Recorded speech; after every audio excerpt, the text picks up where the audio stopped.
Haji Hendra Gunawan memilih Haji Mulyana yang dikenal sebagai manajer koperasi simpan pinjam Rias. Lantas apa tanggapan pengamat politik mengenai peluang petahana pada pilkada serentak? Petahana Haji Hendra Gunawan di hadapan awak media Rabu malam 12 Agustus 2020 menyebutkan jika dirinya memilih Mulyana mendampinginya maju pilkada dengan sejumlah pertimbangan. Salah satunya rekam jejak bersangkutan dan pengabdiannya untuk kemajuan di bumi lan serasan sekentanan.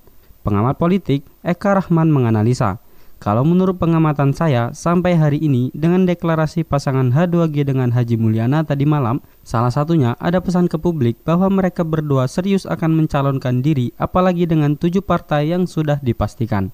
Dan saya berpikir mereka menyampaikan pesan tersebut, supaya publik tahu siapa pasangan H2G maju pilkada. Jadi kalau menurut amatan aku sampai hari ini ya dengan deklarasi pasangan H2G dengan Haji Mulyana malam tadi itu pesan ke publik bahwa mereka berdua serius akan mencalonkan diri, apalagi dengan 7 partai yang sudah pastikan ya.